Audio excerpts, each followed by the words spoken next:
If you don't have a solid door to your house, someone was just going to walk in there. We came up with a concept of using strong public key crypto and hardware. We are building a very secure iron door.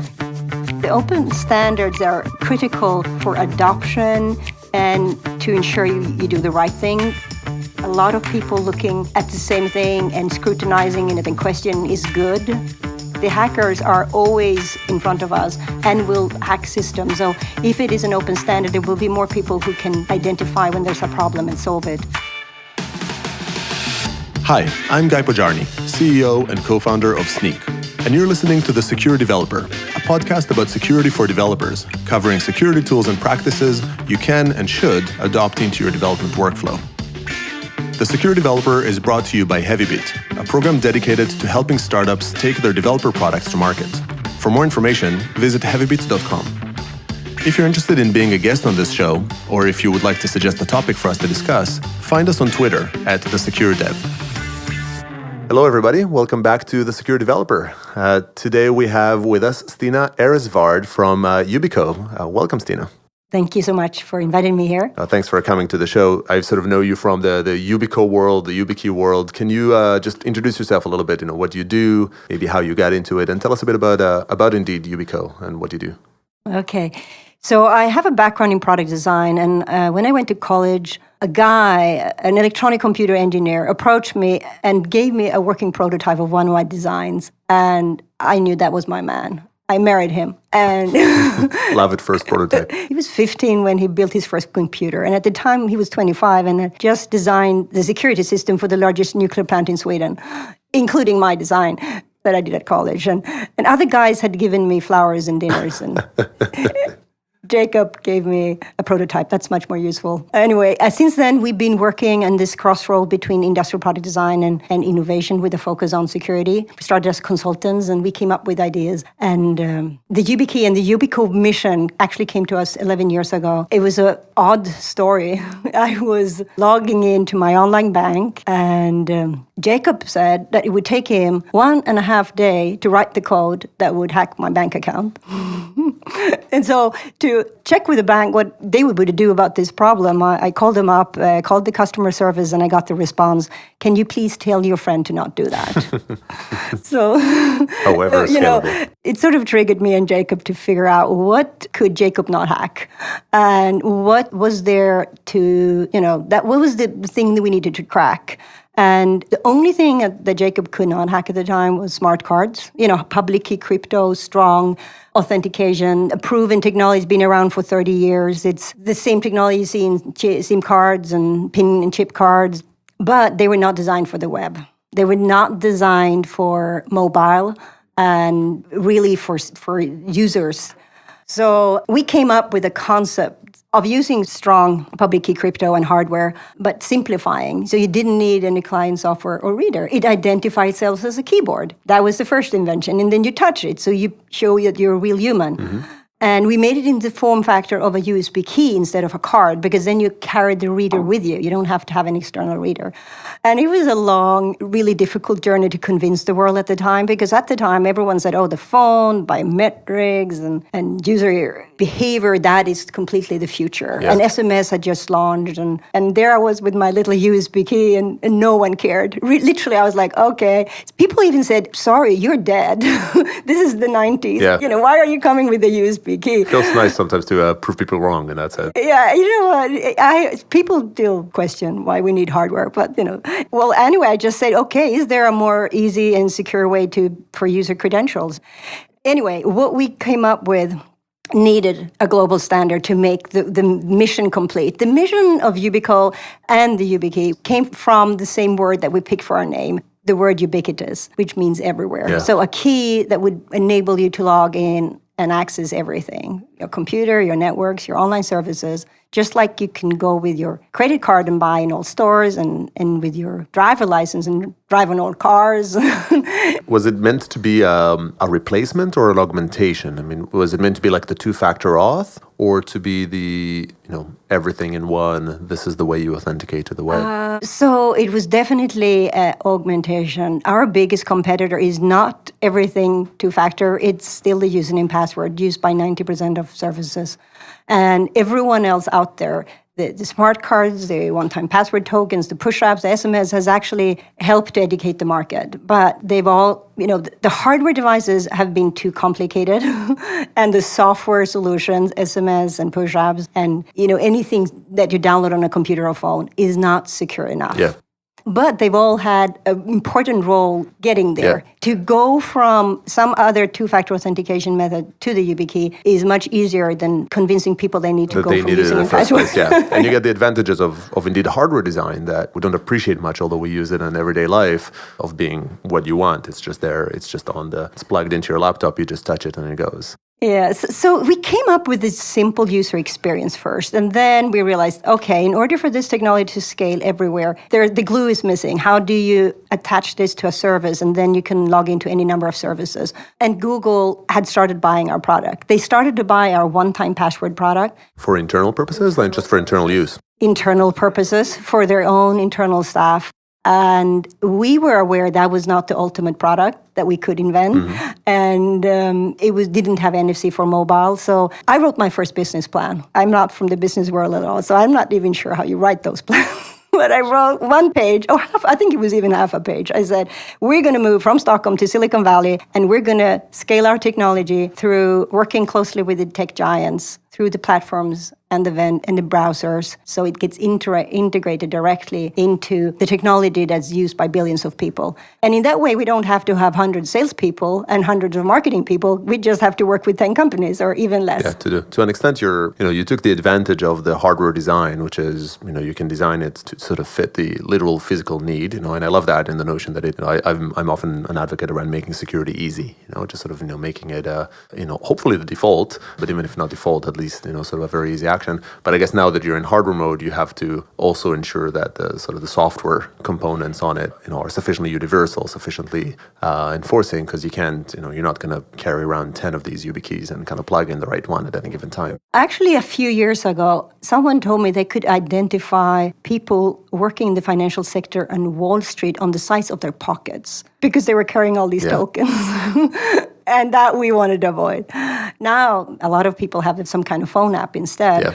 But they have been increasingly vulnerable. And Google had seen that. Yep. They were seeing phishing attacks. And they started using our one-time password device. And we approached them with this idea of adding public key crypto and NFC. And this protocol of enabling one single security key to access any number of services with no shared secrets. And it took some time for us to convince them, but finally we did. And the initial use case for Google was just their internal users. That's where they had a budget, and that's where their initial needs keep themselves secure. Yeah. And the result was so great. I mean, the result was amazing. So we, together with Google, we contributed the code to an organization named FIDO Alliance that had started just a few months earlier. What does FIDO stand for? It stands for Fast Identity Online. Okay.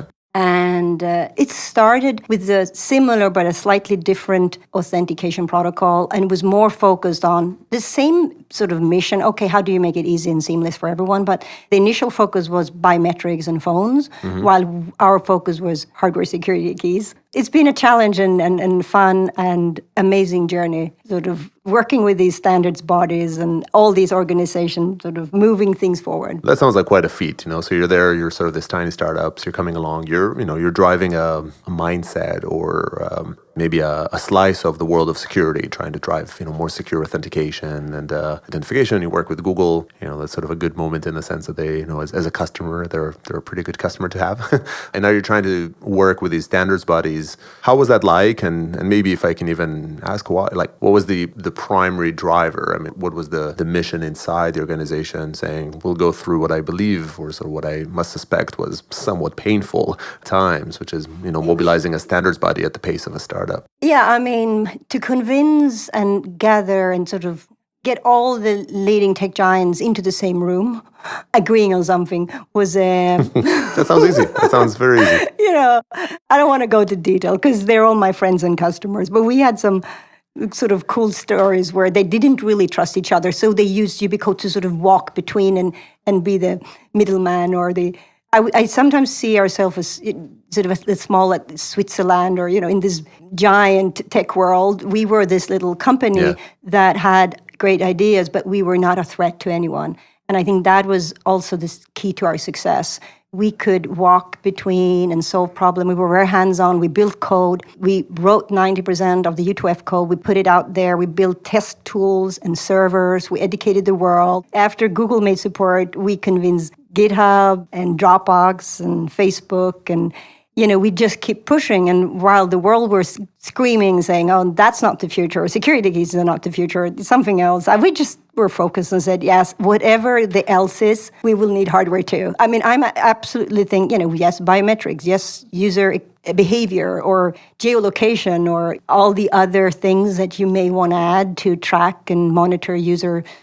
That will add another layer of security. If you don't have a solid door to your house, someone was just going to walk in there, even if you have good cameras watching, someone is walking into your house, but you can't, they already walked in.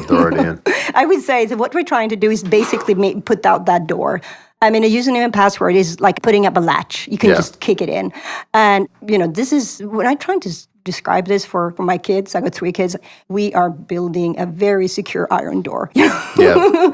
It keeps people absolutely out of the... Yeah, and you need a special key to get in there. And if you don't have the key and the door is, it's just going to be really difficult. But of course, it's not impossible. Like what you're trying to get, what you did actually get, all these companies to sign in is to basically subscribe to FIDO or to this standard, the end result of which that you can now authenticate with any authentication device that supports, that acts as the client in that. Is that correct? Yeah, I mean, we were the first to develop the authentication device. Now there are others. We put out the code and work with Google. And now also, actually, Microsoft have made a fantastic contribution because our initial protocol was just focused on combining the key with a username password. The vision was to say it doesn't have to be a password. It can be biometrics or nothing. It's just sort of the key with something that you are or you.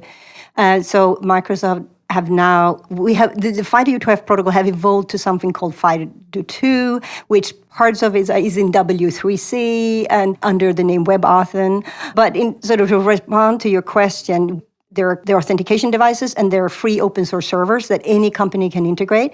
Yubico provides these servers. It takes a couple of days to make support for it for free. And then there are the browsers and the platforms that make support. But those are not so many, they're a handful. So when the platform and browser are supported, it's so much easier for both the device providers and the servers, to make support in the back end. We have fantastic results. Since Google deployed this for all their staff and contractors, they had 0 account takeovers. Literally not one single successful. That's a good number. Successful attack. And they were able to reduce support with 92%. And I was like, where did that fantastic number? Because I didn't expect that. And they said, we figured out that independent if you only have one key or one phone or one card to log into, users will lose it. But if you give everyone 2 or 3, one, we actually designed one that sits in the computer, one you put on a keychain, one you can put in a wallet, then the number change because then you have a backup. Yeah. And if you make the backup weak, that's where the bad guys will come in. Yeah, that's the forget your password CAC or whatever it is that, like secret questions, right? You have this uber sophisticated password and then your secret question is, your date of birth, which you can, it's not that many options when you can guess the person involved.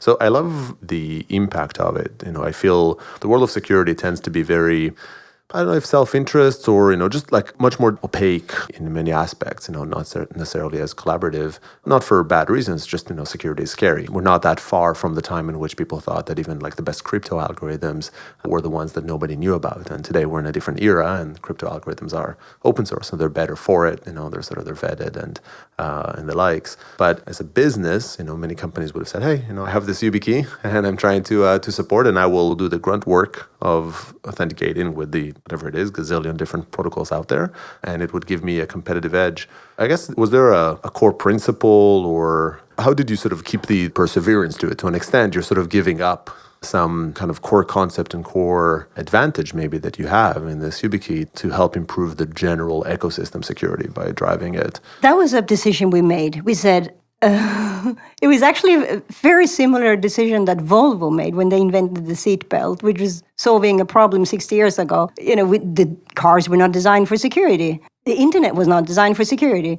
And there was an inventor at Volvo who said, that he had made some research and come to the conclusion that users do not want to be uncomfortable even for a minute. So whatever the seatbelt will be, it had to work within a second with one hand. And that was the objective for the 3-point seatbelt he went in. And then he went to the Volvo board and said, we should not keep this great invention by ourselves. We should give it to the world. Every single car on the planet should have this, because it will save millions of lives. And he's an inspiration to me. I think he just said the right thing. And you have to take that bet and trust that you can build a business and will have customers even if you're giving up some IP. We haven't given up every piece of our IP in the company, but we've given up the standards piece. That is the crown jewel of our inventions. And we are extremely proud and happy of that. I mean, this is how I've been able to recruit the coolest engineers on the planet. But this is how I say, okay, do you want to have an important job? Do you want to help to secure billions of people? I think that is a very good way. Yeah, no, that's a pretty good mission, you get some pretty committed people. And they say, and how is Yubico going to make money? And I say, yeah, eventually we'll have competitors.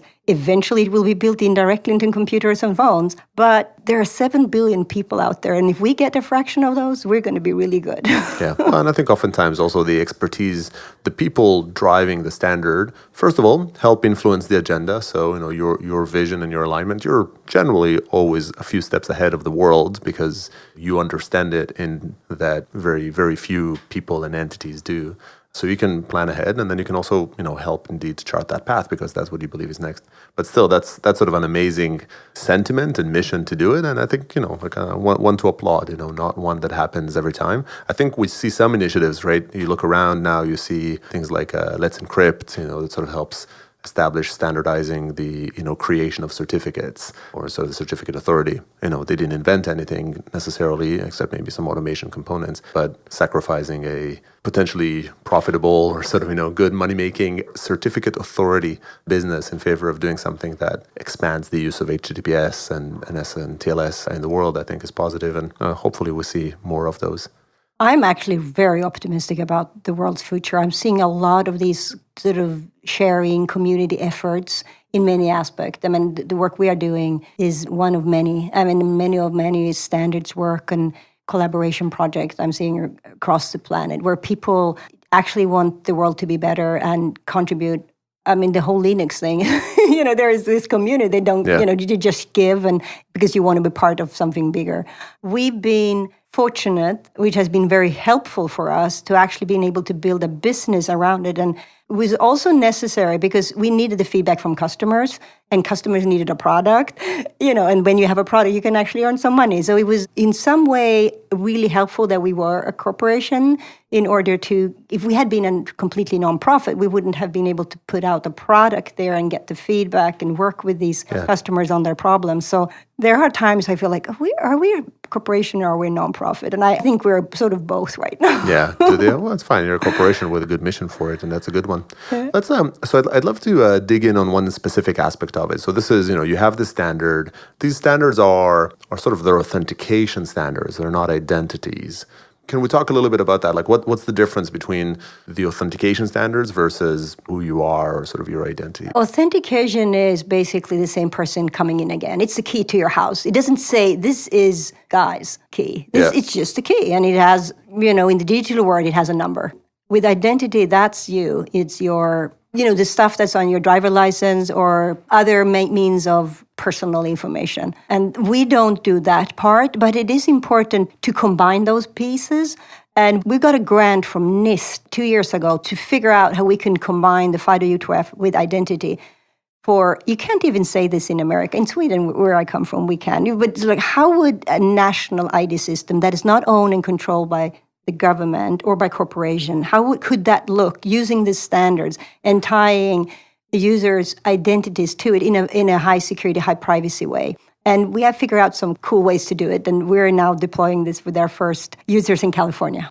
That sounds amazing and scary. Yeah, I mean, I don't really personally want to go into the identity space, but there are ways to ensure that you keep your users' data fairly secure and don't collect too much data, just the data you need. hopefully there's the means to do it. I guess at the end of the day, we're kind of in a world of federated identity. It's just not single federated identity. There's a bunch of them. So yeah, and the FIDO-UTF protocol that is now becoming FIDO2 protocol is actually a very good complement to the federated identity. The federated identity allows you to have a lot of identity data and go to many places, but it didn't really solve the authentication problem.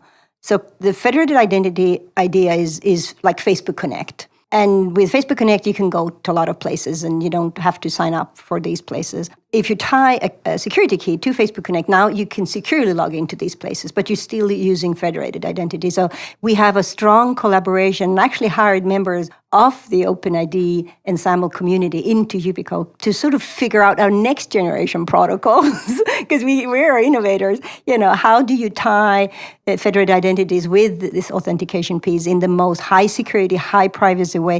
And our mission is a user-owned identity, where you own and control your identity and give this to service providers.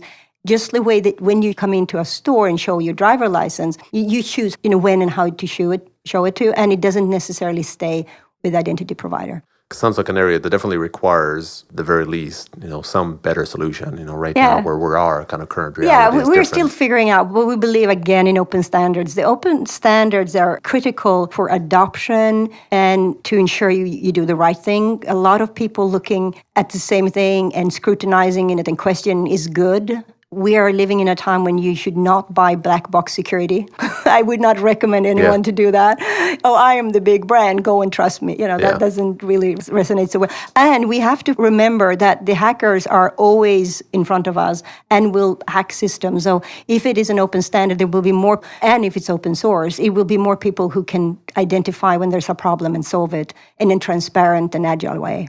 So a bit of a side question for it. So, this is the technology, right? And the technology evolution to it. I think to an extent, we're seeing trends like two-factor auth get stronger. It used to be something that was very niche, and now it's much more sort of standardized or accepted in whatever means there are. What do you see in terms of, adoption trends or changes? Do you see, hardware supported or even software supported, if we can, multi-factor authentication, better security controls growing substantially? Are we still like 99% passwords and we're just living in a little bubble? Maybe not 99, but not far away. I mean, it is the vast majority. I think Google put out some stats saying, only 10% of their users have turned on. And it has very good effect, which is interesting because we humans, we're not really interested in adding anything that we believe is a little more complex.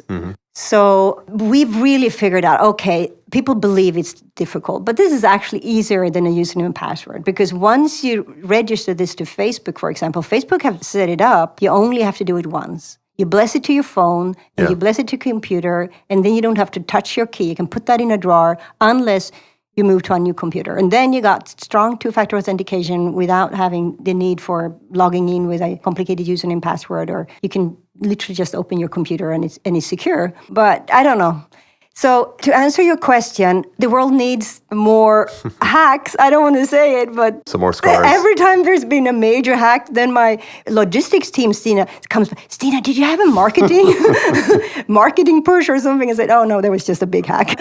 And then the other is, I think actually the GDPR, even if it's sort of just in the start. This is in Europe, requiring corporations to take care of user data in a thoughtful way. Yeah, if they're hacked, it will be a big fine. It's a good start. What I don't like with GDPR now is that it's sort of fussy of what you actually should do, and it's a sort of like the consultants and bureaucracy of getting there. Yeah. But the intention, okay, you need to do something, or you will be fine. I think the next step is that they would say, and you actually have to have two-factor, or you have to have whatever the recommendation is. Right, set the standards for it. I think what I like about GDPR is it aligns the incentives a little bit. So means aside, just the fact that the fine is bigger, it's big enough to care more. And I think at the end of the day, that's maybe one of the most important, in my mind, one of the most important aspects of it is that before the fines were too small. The price to pay from like a direct cost, sort of penalty that you have to pay if you mishandled, if you underinvested in keeping your users' data secure or private for it, was just too low. It was easier, better business-wise to just not invest in it if you didn't fuss about it too much. Yeah, and going back to the seatbelt, After they invented the seatbelt, after they made it a standard, the government came in and put out these regulations. And first it was just mandatory. Now they're beeping and really annoying. Like, oh, you put on the seatbelt. And at first people complained, and they're like, when I was growing up, I wasn't, whatever, in the back seat, you didn't have seatbelts, and, whatever, there's boosters, they evolve. But the reality is seatbelts have saved millions of lives. Absolutely. And two-factor have already proven to be good. And it's not the only security problem on the planet, but it's by far the biggest one. If you read all these breaches that are in the news, 80 to 90% of them are due to a hacked password or a weak credential in some way. And the most sensitive part is someone logging into a server. So if I have a recommendation to a company, say, what shall I do? I just say, start securing your privileged users, your admins with two-factor. That's a very small investment that can have a very big impact for a company. And, you can go and get these keys on Amazon and from Yubico and other companies. It's a small investment. It's not difficult. And you can set it up within hours and days, depending on the back-end infrastructure. Yeah, it pays dividends, I think, very, very quickly. And, I guess I'm looking forward to see even further evolutions from YubiKey, because I believe in what you were saying around people, or I guess you were sort of attributing this to the seatbelt creator. People don't want to be uncomfortable even for a second. And I think as we make it more and more convenient to them, and maybe on the other side, we make it inconvenient to not do it, right? Ever prompt you again and again that you have to turn on that other security control. But the better you design, you and Jacob apply your join minds with, I'm sure, an incredible team now to figure out other means of just making it so streamlined that you don't even think about it, but you do the secure thing. I think that would sort of help move us in having the 90% to be on the other side of the equation. No, I started this journey together with Jacob, and I'm thrilled and excited and honored with the global community we're working with today. We work with some of the smartest people at these tech giants and these open standards bodies who really share the same love for the internet.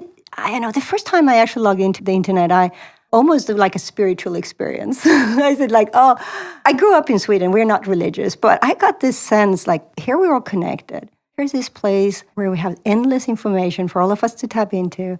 Isn't that God? Isn't that what, someone says is God? But I got goosebumps. And since then, I've loved the internet. I think it's a vital infrastructure for democracy and collaboration and sort of the next thing mankind can do. And I have this, I'm here as one of many to help to secure its future, to stay open, because some of these security discussions are we need to lock down the openness because that's the only way to make it secure. So to ensure that you can have good security with good privacy, that's the difficult mission, but the one we have just started. And in a few years from now, we will see the results. Indeed. So before I let you go here, I have a whole bunch of other questions, but I think we're already kind of a little bit over time. I like to ask every guest on the show if you have sort of one piece of advice or sort of some word of wisdom to people looking to sort of level up their game, specifically on security, but maybe even broader, what would that be? So level up the game is to stay optimistic.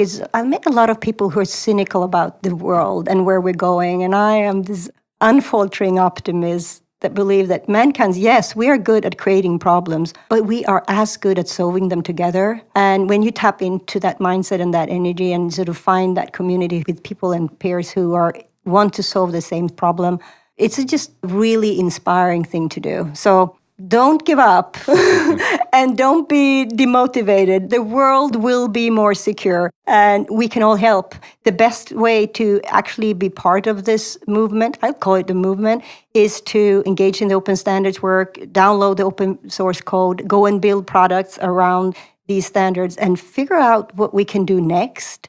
What is the trust models that we could build when people can start to control their own authentication and identity? What is the new payment methods, IoT solutions? What can grow and flower from this? I am as curious to see what will come from these inventions and to see what actually Yubico has created. That's a very good message to have. Well, thanks a lot, Stina, for coming on the show.